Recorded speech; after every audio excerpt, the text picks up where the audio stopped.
Turn up the volume and close your eyes and let the music take over your soul. All different types of music connect with all sorts of people, and music has been around in various forms for decades.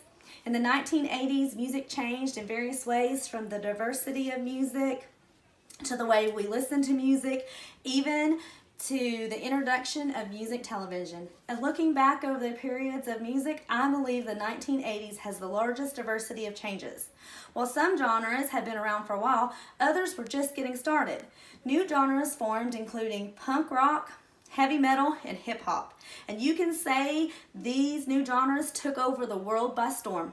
Some reactions were good and others were bad, but the point was music was changing.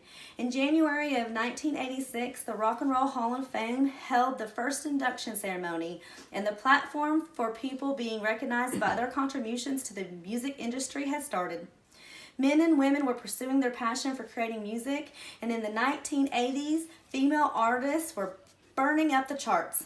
In 1987, Whitney Houston had the first album by a female to debut at #1. And in the same year, the very first female artist was inducted into the Rock and Roll Hall of Fame. Not only who we were listening to and what we were listening to was changing, but how we were listening to music was changing. In the 1980s, it is commonly referred to or remembered for an increase in the use of digital recording. Being able to record jam sessions and share with the world what artists were doing was changing. And while cassettes were invented in 1979, they became popular in the 80s. Musicians and artists would record and trade cassettes, and the works were spread all around the world. And with the help of the boombox, people were able to use their own cassettes and create their own playlists. This they could keep around and carry music, and music became mobile through the Walkman radio.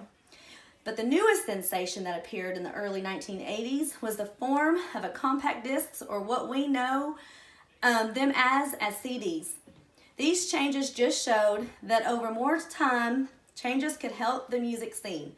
And the way people can listen to music and appreciate artists and what they were able to provide were going to continue to change from years to come. The biggest change in music industry in the 1980s would be music television. Music television was the first network to exclusively showcase music videos, making its debut on August the 1st of 1981. And for the first time in history, you could watch music videos 24 hours a day, 7 days a week.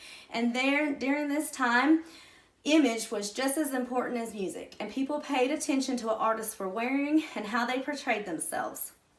Music videos became the new hype, and MTV was instrumental for the acceptance of rap into the mainstream media. And this showed that the more artists change the way they express themselves over time was going to just keep on changing. So music has made great strides in how we listen to music today and the artists that we listen to.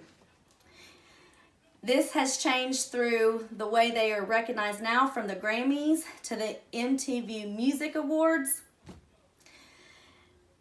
And it just continues, music just continues to influence all generations for different reasons. And I can't wait to find out how music continues to change from decades to come.